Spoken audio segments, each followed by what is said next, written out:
By brother, welcome back. তো কেমন আছো তোমরা? রাফি গল্পর সিজন 4 পার্ট 5 নিয়ে এসেছি। তো বেশি কথা না কয়ে ভিডিও শুরু করা যাক। দারোয়ান বাসার ভিতর ফোন ধরলো একজন মহিলা।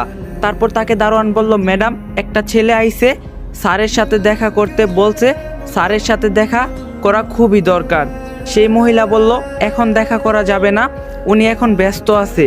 তারপর দারোয়ান ফোন রেখে রাফিকে বলল, এখন স্যারের সাথে দেখা করা যাবে না, স্যার এখন ব্যস্ত আছে।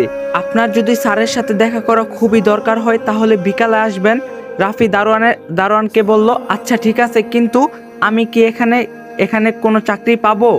দারোয়ান বলল, সঠিক করে বলতে পারবো না, তবে পেতেও পারেন, কারণ স্যার ভালো মানুষ, বললে একটা চাকরি ব্যবস্থা করে দিবে আপনাকে। দারোয়ানের কাছ থেকে এগুলো শুনে রাফির ভালোই লাগলো, তাই রাফি খুশি হয়ে দারোয়ানকে 1000 টাকা দিল। তারপর রাফি সেখান থেকে চলে আসলো হোটেলে এসে সে ভাবলো যে তাকে চাকরির অজুহাত নিয়ে মিমের নানুর বাড়ির ভিতর প্রবেশ করতেই হবে। তারপর রাফি ঠিক বিকাল 4টার সময় মিমের নানুর বাড়ির সামনে আসলো। দারোয়ান বলল, একটু দাঁড়ান, আমি ফোন করে দেখি স্যার এখন ফিরে আছে কি না। এই বলে দারোয়ান বাসার ভিতর ফোন করলো। তারপর আবারও একজন মহিলা ফোনটা ধরলো। দারোয়ান তাকে বলল, ম্যাডাম, আবার সেই ছেলেটা স্যারের সাথে দেখা করতে এসেছে। তারপর সেই মহিলা বলল, আচ্ছা ঠিক আছে, তাকে ভিতরে আসতে বলো। তখন দারোয়ান তার সাথে কথা শেষ করে রাফিকে বলল, জি স্যার এখন ফিরে আছে, আপনাকে ভিতরে যেতে বলছে। তারপর রাফি বাড়ির ভিতর প্রবেশ করলো। প্রবেশ করার পর রাফি অবাক হয়ে দেখছে রাজপ্রাসাদের মতো বাড়ি, কোটি কোটি টাকার গাড়ি, কত সুন্দর নকশা। তারপর রাফিকে একজন ডেকে বলল, স্যার আপনাকে ভিতরে ডাকছে। রাফি তখন তার সাথে সেখানে গেল। গিয়ে দেখলো 40 বছর বয়স হবে, কিন্তু শরীরটা 25 বছর যুবকের মতো। দেখেই বোঝা যাচ্ছে অনেক রাগী একজন মানুষ। রাফি অবাক হয়ে দেখছে মিমের নানাকে, আর ভাবছে যে দারোয়ান বলল অনেক ভালো, কিন্তু এ তো মনে হচ্ছে অনেক রাগী। তখন রাফিকে মিমের নানু ডেকে বলল, এখানে এসে বসো আর বলো তোমার কি দরকার।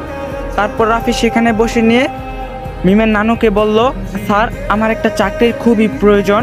মিমের নানু তখন বলল, তোমার নাম কি, বাসা কোথায়, এর আগে কি করতে? রাফি তখন বলল, আমার নাম রাফি, বাসা এখানেই, এর আগে কিছুই করতাম না। তখন মিমের নানু বলল, তা এখানে হঠাৎ এত কাজের দরকার কেন? রাফি তখন চিন্তায় করলো, যেভাবেই হোক চাকরিটা তার নিতেই হবে। তাই সে মিমের নানুকে বলল, আমি একটা মধ্যবিত্ত পরিবারের ছেলে, পরিবারের পুরো দায়িত্ব আমার উপর এসে পড়ছে, তাই আমার একটা চাকরির খুবই প্রয়োজন। মিমের নানু রাফিকে বলল, তুমি কি ড্রাইভিং করতে জানো? রাফি বলল, হ্যাঁ পারি।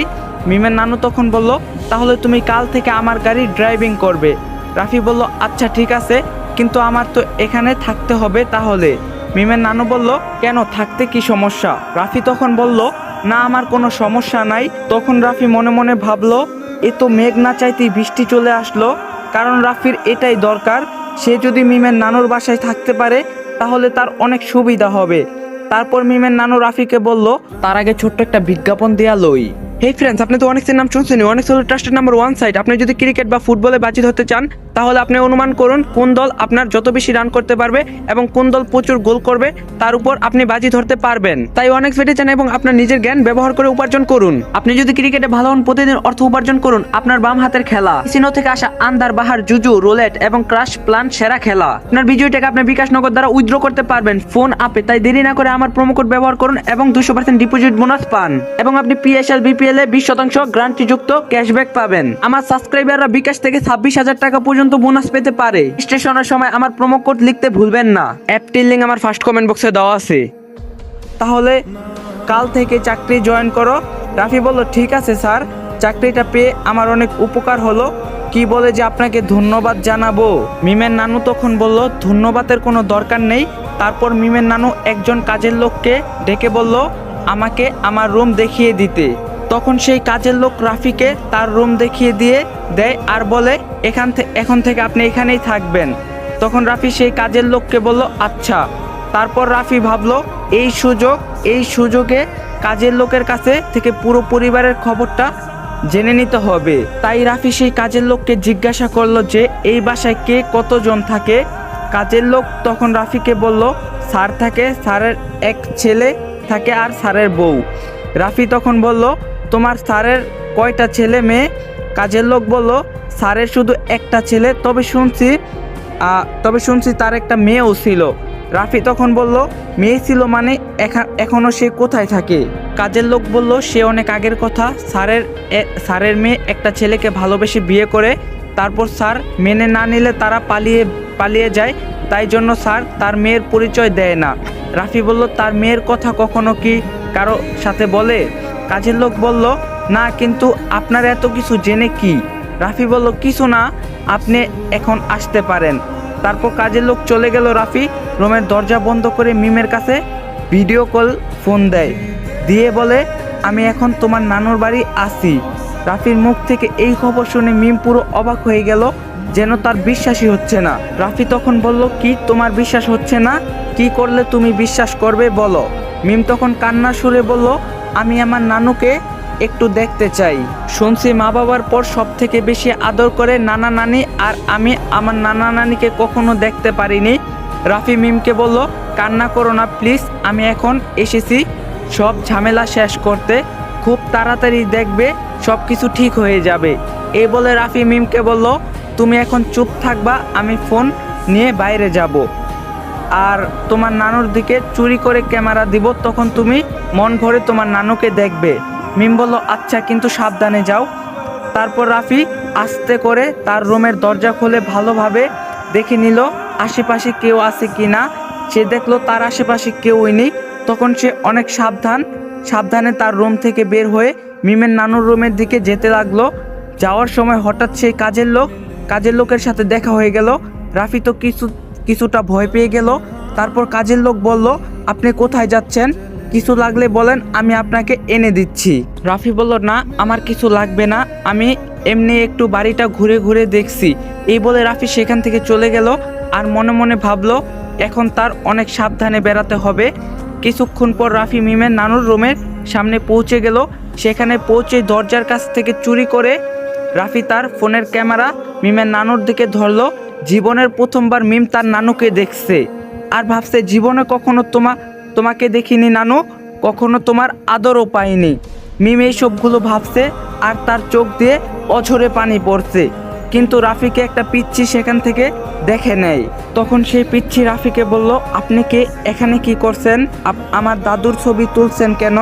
রাফি তখন ভয় পেয়ে গেল, আর তাড়াতাড়ি করে ফোনটা কেটে দিয়ে বলল, কই, ভিডিও করছি না। তখন পিচ্চি বলল, তুমি তো আমার দাদুর ছবি তুলছিলে। রাফি তখন বুঝতে পারলো যে এটা হয়তো মিমের মামাতো ভাই হবে। তখন রাফি চিন্তা করলো, একে এখন আমার কিছু একটা বোঝাতে হবে, আর আমার বন্ধু বানিয়ে নিতে হবে, কারণ এই পিচ্চিকে দিয়ে আমার পুরো পরিবারের সব কিছু জানতে হবে। তারপর রাফি তাকে অনেকগুলো চকলেট দিল, আর বলল, আমি তোমার দাদুর নতুন ড্রাইভার, তাই একটা ছবি তুলে রাখছিলাম। পিচ্চি বলল, ও, তাহলে আমাকে একটা ছবি আমার একটা ছবি তুলো, তুমি তো আমারও ড্রাইভার। রাফি তখন ভাবলো, বাবা, এ তো বিরাট পাকনা। তারপর পিচ্চিকে বলল, আচ্ছা ঠিক আছে, তুলবো, কিন্তু তার আগে বলো তোমার নাম কি? পিচ্চি তখন বলল, আমার নাম নাহিদুর হাসান রুহুল, সবাই আমাকে রুহুল বলে ডাকে, এবার তাড়াতাড়ি আমার ছবি তোলো। রাফি বলল, তুলবো, কিন্তু আমার আরেকটা শর্ত আছে, তোমাকে আমার বন্ধু হতে হবে। পিচ্চু বলল, ও, এই শর্ত? আমি মনে করছি কি জানি শর্ত দিবা। আচ্ছা ঠিক আছে, আমি আজ থেকে তোমার বন্ধু। তারপর রাফি সেই পিচ্চির কিছু ছবি তুলে রাখলো, আর বলল, তুমি থাকো, আমি আমার রুমে চলে গেলাম। এই বলে রাফি তার রুমে চলে গেল। সে এখন অনেক ক্লান্ত, তাই তার রুমে বিশ্রাম নেয়, আর ভাবে এই বাড়ির প্রত্যেকটা লোকের সাথে তার মিশতে হবে। এসব ভাবতে ভাবতে রাফি ঘুমিয়ে পড়ল। পরের দিন সকালে সেই কাজের লোক এসে রাফিকে ডাক দিল, আর বলল, এখানে আপনি কাজ করতে এসেছেন নাকি নবাবের মতো এত সময় ঘুমিয়ে থাকলে কি হবে? তখন রাফি ঘুম থেকে উঠে ফ্রেশ হয়ে আসলো। তারপর কাজের লোক রাফিকে খাবার দিয়ে গেল, আর বলল, তাড়াতাড়ি খেয়ে নিন, স্যারকে অফিসে নিয়ে যেতে হবে। তারপর রাফি খাবার খেয়ে রেডি হচ্ছে, এমন সময় কাজের লোক এসে রাফিকে বলল, স্যার আপনাকে ডাকছে। রাফি তখন তাড়াতাড়ি করে মিমের নানুর কাছে চলে আসলো, আর বলল, স্যার আমাকে ডাকছেন? মিমের নানু তখন বলল, আরে বাহ, তুমি তো দেখছি অনেক কাজের, আমার বলার আগেই তুমি রেডি হয়ে গেছো। যাই হোক, তুমি রুহুলকে একটু তার স্কুলে রেখে আসো, তারপর আমাকে নিয়ে অফিসে যাবে। রাফি বলল, জি স্যার। তারপর রাফি রুহুলকে নিয়ে তার স্কুলে যাওয়ার জন্য রওনা দিল। আর রুহুলকে স্কুলে নামিয়ে রেখে বাসায় চলে আসলো। এসে মিমের নানাকে অফিসে নিয়ে গেল। এভাবেই কেটে গেল 3 দিনের মতো সময়। তারপর একদিন রাফি দেখলো মিমের নানার বাড়ি অনেক সুন্দর করে সাজানো হচ্ছে।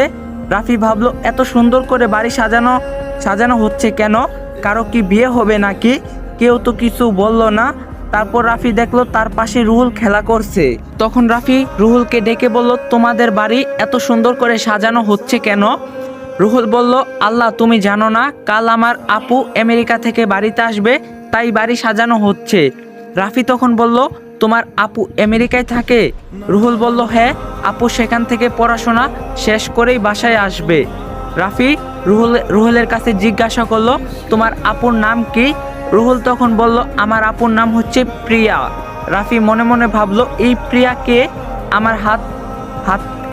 আমার হাত করতে হবে। তাকে যদি আমি আনতে যেতে পারতাম তাহলে খুব ভালো হতো।